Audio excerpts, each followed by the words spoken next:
Hello and welcome back to another chapter of Trial by Fire by Dragons Are Cool on AO3. Chapter 6 Gigs. Impulse was the first up the next morning as usual, so he picked a place to stop for breakfast before they hit the road.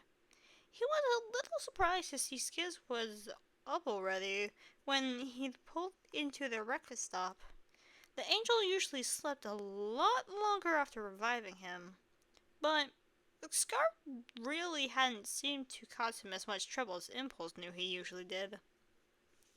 But even the slightly earlier morning didn't explain why he looked so devastated. Skiz barely registered Impulse coming back into the truck until he knocked knees with him.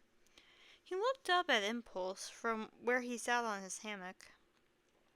Scar and Green were still sleeping soundly behind him. Impulse offered him a hand and pulled him to his feet and out of the truck. "Talk to me, Skiz." But for once, the angel was truly speechless.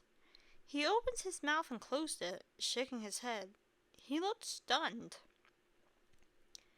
"If it's too much, having them here, I mean, we can go back to just being the two of us." Impulse offered. Having them there was a helpful thing. Safety in numbers was a real benefit, especially with an angel to revive them. More people meant more hands to help Skiz when one of them did go down. It meant the angel wasn't left alone when Impulse screwed up. But as much as it was good for him, the person paying the price for a bigger team was still Skiz, and Skiz alone. "I know it puts a lot on your shoulders." Skiz shook his head and drooped enough to rest his head on top of Impulse's. Impulse hugged him tightly. "It's their choice now," Skiz muttered. "It's not. Not if you don't feel up to it." Skiz didn't respond, so Impulse just held him a minute before letting go and leaning back. "Let's go get food for everyone, and then we can all talk. Come up with a plan, okay?" Skiz nodded and turned towards the cafe.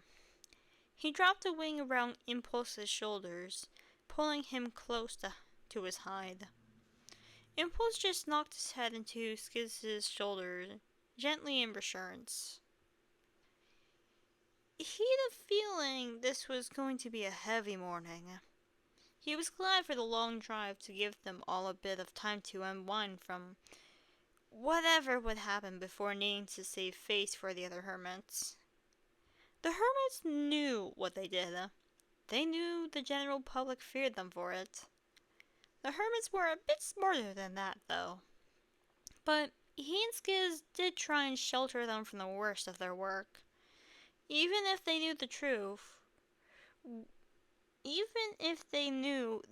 wouldn't make them start to fear them. At the end of the day, they worked with death, which is not a topic the average person is equipped to handle, so often as they do.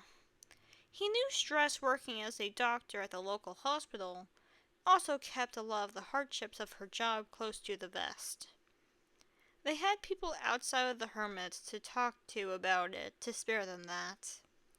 They all preferred the extra bit of work-life separation. They kept it simple for breakfast. They got muffins all around, 3 coffees and a tea for Green. By the time they were back at the van, Scar was up too. He was sitting sideways in his hammock, still comfortably reclined. "Morning, Scar," Impulse greeted cheerfully as he stepped over his and Skiz's hammocks. "How are you feeling today?" He passed him a muffin, and Skiz came behind him with the coffee. "Much better today, thank you." Scar stretched before carefully accepting the coffee. "Oh, good." Impulse turned his attention then to Green.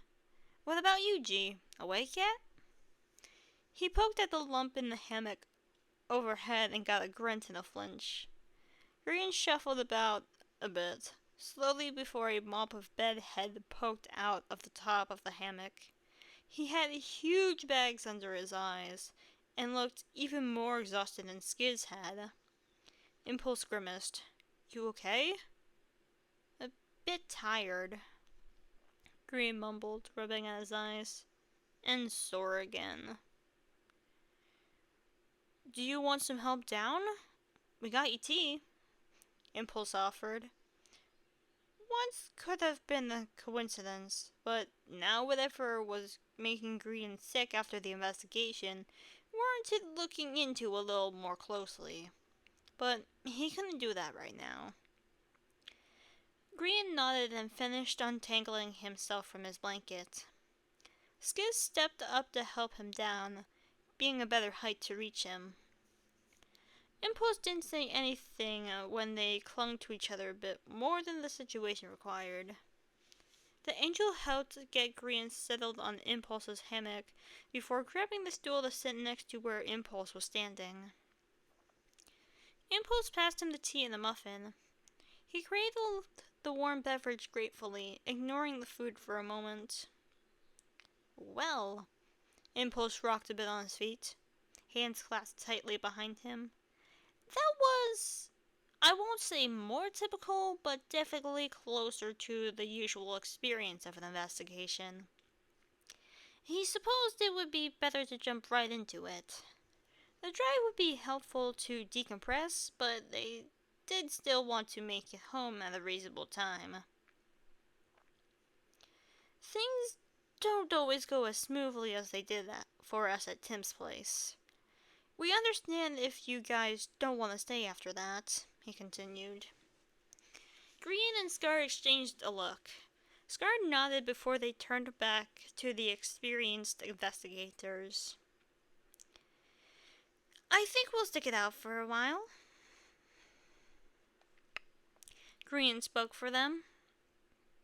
Skiz's head whipped up to stare at them, to look Green in the eye. Really? If Green stayed, could he face the prospect of truly and permanently losing someone he was meant to protect?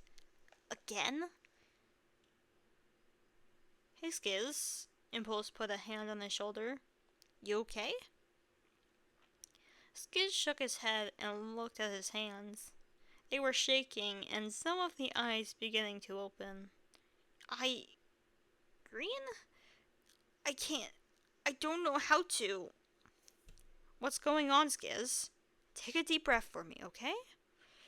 Impulse pulled his friend into a tight side hug and closed his other fist in front of Skiz's chest, pressing into him a bit. He was glad to see Skiz taking a few deeper, slower breaths. He brought one hand up to cover Impulse's as he looked across at the other two. Scar seemed to match his concern, but Green was staring at the floor looking anxious more than anything. He doesn't have a soul, Skiz whispered. I can't save him. Impulse looked up abruptly at Green at that. You don't?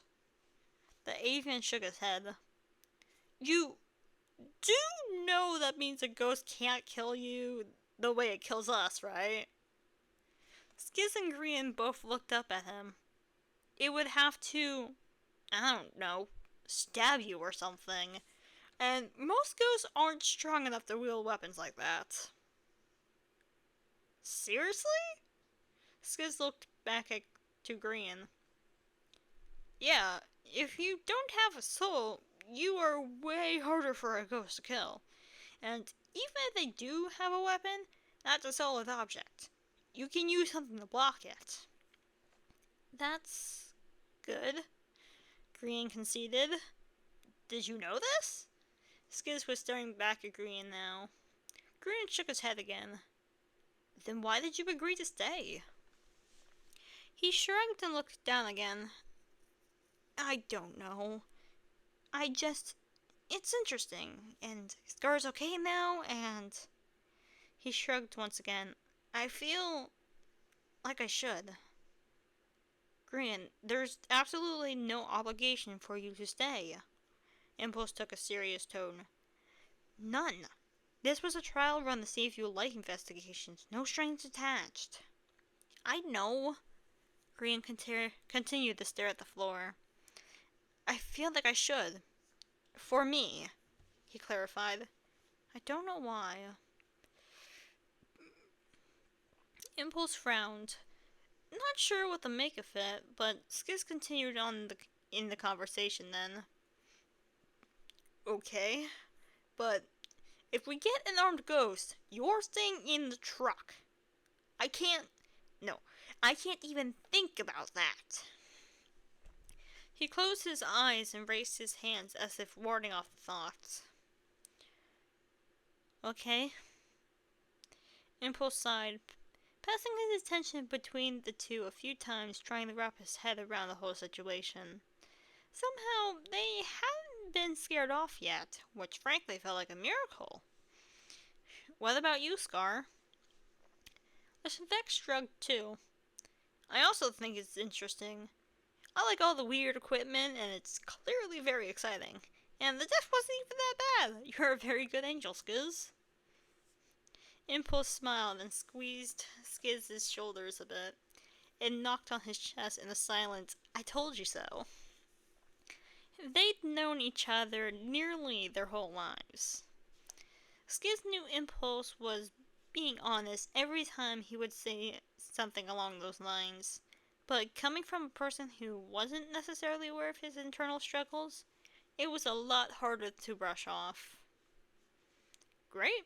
I suppose we should come up with a new team name then. Make it official. What's your team name now? Green finally looked up at them and took a sip of his tea. Impulse still worried about how slow he went. Each move seemed deliberate and calculated. Phasmo Bros, he answered anyways. It could still work, but it's not very original. We could do an acronym with our names now that there's more of us, Skiz suggested. We tried that initially, but we were just is. Impulse scrunched up his face a bit. Sigs? Giz? Not sure about those either. What about gigs? Scar earned 2 stares and a smirk for that. What? My name is Good Times, technically. Right, Vex names. Impulse rubbed at his forehead.